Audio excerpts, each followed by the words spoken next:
बिस्मिल्लाहिर्रहमानिर्रहीम। अस्सलाम वालेकुम। आज 15 दिसंबर बरोज़ जुम्मा हम बात करेंगे सुप्रीम कोर्ट ऑफ पाकिस्तान रात के वक्त खुल गई है और अप्रैल 2022 के बाद ये सुप्रीम कोर्ट ऑफ पाकिस्तान पहली बार, और वो भी काजी फैज़ ईसा साहब के जो बतौर चीफ जस्टिस है, आज रात को ये सुप्रीम कोर्ट खुली है और वो भी इंतखाबात से मुतल्लिक जो दरख्वास्तें थीं।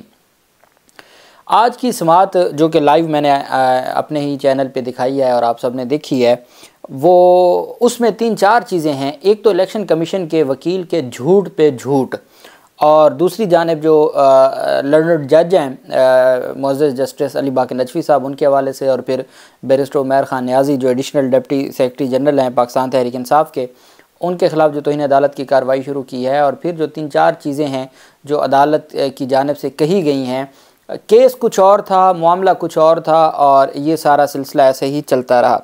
एक बात मैं आपको शुरू में बता दूं कि जब मई 2022 में इंतखाबात अनाउंस हुए थे, तो तब भी पाकिस्तान तहरीक इंसाफ ने पहली दरख्वास्त दायर की थी chief justice Lahore high court को कि जनाब वाला मेहरबानी करके आप जो ये इंतखाबात का जो मामला है, उन्होंने कहा था मई 2023 की बात कर रहा हूँ, सॉरी, तो मई 2023 में जब इंतखाबात होने थे, तो अप्रैल 2023 में पाकिस्तान तहरीक इंसाफ ने पहली दरख्वास्त दायर की थी आरओज़ और DROs के हवाले से लाहौर हाई कोर्ट को। अच्छा, इलेक्शन कमीशन को भी वक्तन फ़वक्तन दरख्वास्त दी, और बाकायदा तौर पर पाकिस्तान तहरीक इंसाफ के वफद और नुमाइंदगान जब भी इलेक्शन कमीशन के पास अपना जो चार्टर ऑफ डिमांड है वो लेके गए, तो उनकी जानिब से ये 2-3 चीज़ें तो लाजमन उनके सामने रखी गई कि जनाब वाला जो ROs और DROs हैं ये अदलिया से लें, चूँकि इलेक्शन एक्ट में दोनों चीज़ें हैं, अदलिया से भी लिए जा सकते हैं और दूसरी जानिब जो एग्जेक्टिव है, ब्यूरोक्रेसी, उससे भी लिए जा सकते हैं। दोनों आपके पास सूरतें हैं। लेकिन सिलसिला ऐसे ही चलता रहा, चलता गया, और मई में इंतखाबात ना हुए, दोबारा ख़त व किताबत जारी रही। अगस्त 2023 में लाहौर हाई कोर्ट के चीफ जस्टिस ने कहा कि जी जब आपको ज़रूरत होगी, जब आप इलेक्शन शेड्यूल जारी करेंगे तो इलेक्शन शेड्यूल की कॉपी साथ लगा के नई दरख्वास्त दायर कीजिएगा, तो आपकी जो भी रिक्वायरमेंट है या डिमांड है उसको कंसीडर किया जाएगा। अब इलेक्शन कमीशन कहता है जी कि नहीं, हमने तो लाहौर हाई कोर्ट ने तो इनकार कर दिया था। अच्छा, अब होता यह है कि सुप्रीम कोर्ट ऑफ पाकिस्तान में जब लाहौर हाई कोर्ट के जस्टिस अली बाक़ी नजफ़ी साहब, आप अली बाक़ी नजफ़ी साहब के इसी अगर आप पिछले 1 माह के या 2 माह के या 9 मई के बाद फ़ैसलों को देख लें, वो मैं भी जानता हूँ, आप भी जानते हैं, हम तो चूँकि सारा दिन उनके जो फ़ैसले हैं, कुछ फ़ैसलों को अप्रिशिएट किया जाता है, कुछ को नहीं किया जाता। एक फ़रीक एक फ़ैसले को अप्रिशिएट करता है, दूसरा फ़रीक दूसरे फ़ैसले को। ये जो फ़ैसला था ये रात के 11:30 बजे जारी हुआ। ये बैरिस्टर उमैर ख़ान नियाज़ी की दरख्वास्त थी। अबू ज़र सलमान नियाज़ी पाकिस्तान तहरीक इंसाफ के वकील थे, उन्होंने अदालत से इस्तदा की। दरख्वास्त दायर हुई है 6 दिसंबर को, और ROs DROs अपॉइंट होते हैं 11 दिसंबर को। 6 दिसंबर को उस दरख्वास्त को काबिल समाअत करार दे के 12 दिसंबर के लिए पहली जो नोटिस है वो जारी किया जाता है इलेक्शन कमीशन को। मैंने उस दिन आपको बताया था, मैं कमरे अदालत में मौजूद था जब 6 दिसंबर को पहली हेयरिंग हुई थी। उस वक्त इलेक्शन कमीशन के वकला खड़े हो गए। इलेक्शन कमीशन के वकला ने कहा यह दरख्वास्त काबिल समाअत नहीं है। बहरहाल जब अदालत ने उनसे सवालात पूछे, पाकिस्तान तहरीक इंसाफ का एक मौक़िफ़ था कि पंजाब में सैकड़ों 3 MPO के नोटिफिकेशन जारी किए हैं, और वो DC ने किए हैं। मुख्तलिफ़ अज़ला के जो DC हैं, जैसे फॉर एग्ज़ाम्पल लाहौर के DC हैं, उन्होंने DC साहिबा ने अगर दर्जनों या सैकड़ों जो 3 MPO के नोटिफिकेशन जारी किए हैं, अभी शेर अफजल मरवत का भी उन्होंने किया है, खदीजा शाह का, सनम जावेद का, ये सारे। तो वो किस तरीके से साफ़ शफाफ इंतखाबात करवा सकते हैं? तो हम चाहते हैं साफ़ शफाफ इंतखाबात हो। आप मेहरबानी करके, पहले भी तो इंतखाबात में जुडिशरी से लिए जाते हैं, तो आप इस दफ़ा भी जुडिशरी से ले लें। तो 6 दिसंबर से 12 दिसंबर की पहली तारीख थी। 12 दिसंबर को समाअत हुई, और फिर उस दिन से आगे 13 दिसंबर को समाअत हुई।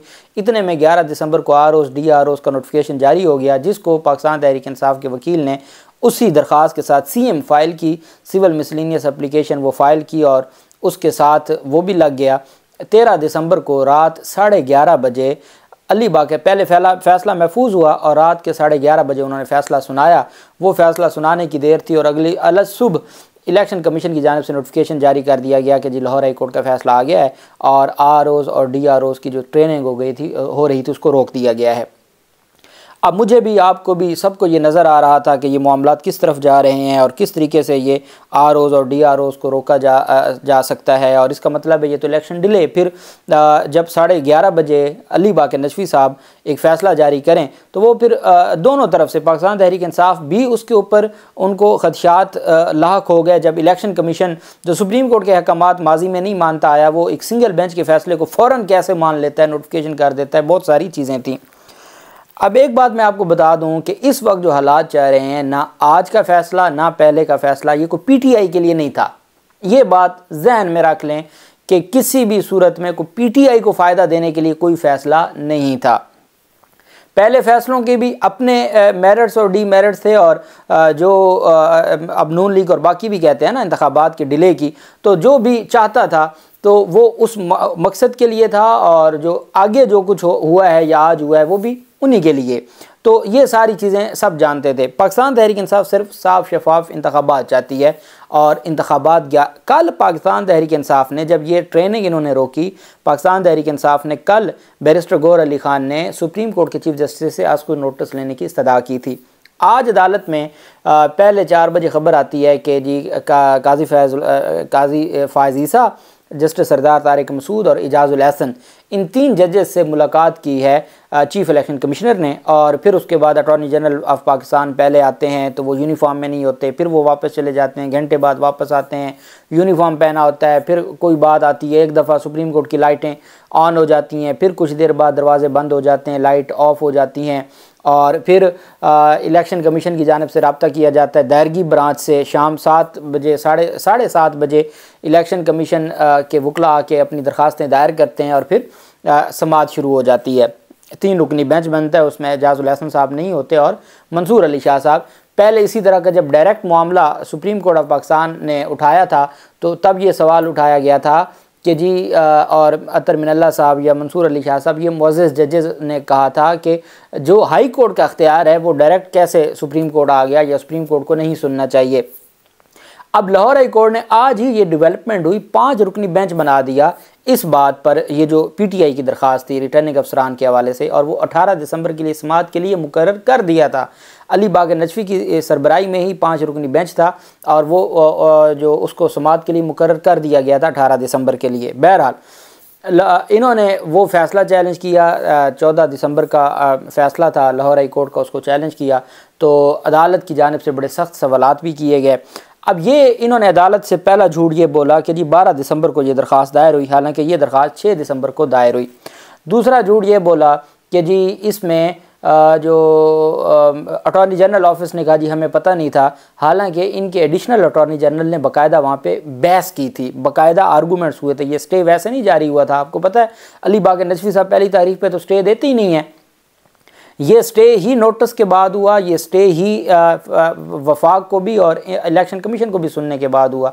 फिर बाकायदा तौर पर अली बाकर नजफी ने अपने फ़ैसले में लिखा कि जो पाकिस्तान तहरीक इंसाफ की जानिब से इल्ज़ामात लगाए जा रहे हैं, जो DC हैं जिन्होंने इनके MPO जारी किए हैं, जो इनको जलसा नहीं करने देते, जो इनको कोई एक इवेंट नहीं करने देते, वो किस तरीके से इंतखाबात साफ शफाफ होंगे, तो हमने ये चीज़ें भी देखनी है। ये बाकायदा तौर पर फ़ैसले में लिखा गया था। अब इन सारी चीज़ों को मद्देनज़र रखते हुए जस्टिस सरदार तारिक मसूद ने इलेक्शन कमीशन के वकील से कहा कि कोशिश जो चूँकि इलेक्शन कमीशन भी फंस गया, इलेक्शन कमीशन ने 54 दिन पहले जारी करना होता है शेड्यूल, आज आखिरी दिन है। इलेक्शन कमीशन से जब ये सवाल पूछा कि जो आपने शेड्यूल जारी कर दिया, चीफ जस्टिस ने कहा आपने तो 8 फरवरी को इलेक्शन करवाने हैं, जिस पर वकील ने जवाब दिया कि कोशिश है कि इलेक्शन करवा दें। उस पर चीफ जस्टिस ने कहा कि कोशिश की बात क्या कह रहे हैं। जस्टिस तारिक मसूद ने भी इलेक्शन कमीशन के वकील से कहा कि कोशिश क्यों, आपने 8 फरवरी को ही इलेक्शन करवाने हैं। चीफ जस्टिस ने कहा आज मेरी फ़्लाइट थी, मैं मगर मिस हो गई, इसका मदावा कैसे होगा, चलें कोई बात नहीं, हम अदालत में केस लगा के सुन रहे हैं। कमीशन के वकील सजील सवाती ने कहा कि हाई कोर्ट में ROs और DROs की तैनाती को चैलेंज किया गया, और अदालत ने कहा वो ऑर्डर किधर है।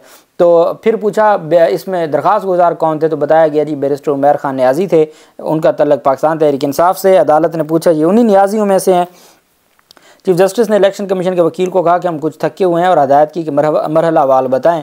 उन्होंने फिर सेक्शन 50-51 के हवाले से बताया, उन्होंने अपने इख्तियारात के हवाले से बताया।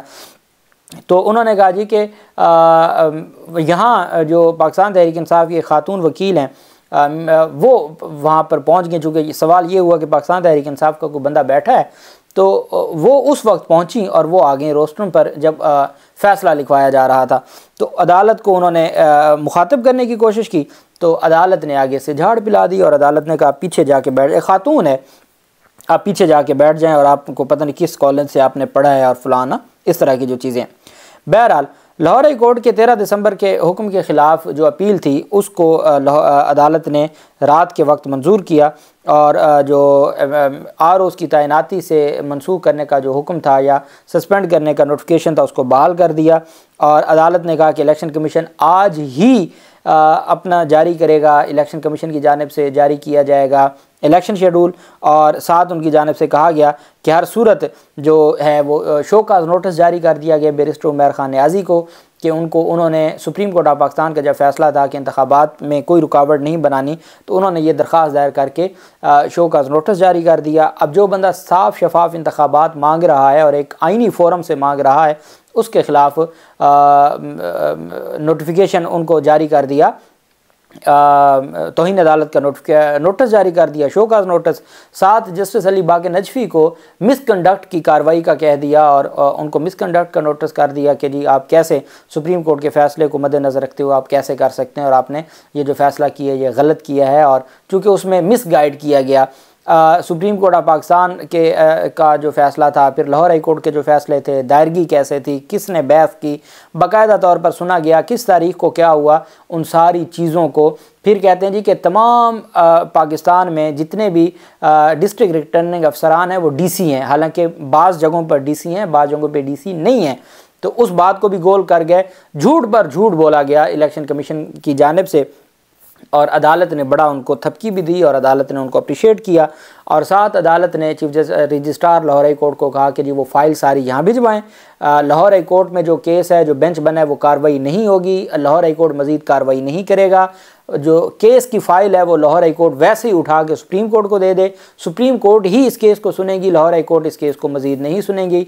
और साथ उस केस के ऊपर नोटिस जारी कर दिए वफाक को भी, एडवोकेट जनरल को भी, और जो मुतलका हुकाम है उनको नोटिस जारी कर दिए। अदालत ने कहा कि हम सिर्फ ये देखना चाहते हैं कि अगर तो ज़रूरत पड़ी तो हम इस केस को फ़िक्स कर देंगे, नहीं तो ये पड़ा रहेगा। लेकिन लाहौर हाई कोर्ट से वो केस भी मंगवा लिया गया है। ये तमाम चीज़ें हैं। इसमें खुशाइंद बात ये है कि जो जिनको लगता था अली बाक़ी नजफ़ी साहब का फ़ैसला था, उसके बाद चूँकि थी तो पाकिस्तान तहरीक इंसाफ की दरख्वास्त, लेकिन उसके ऊपर एक वावेला मचाया जा रहा था कि पाकिस्तान तहरीक इंसाफ डिले करवाना चाहती है।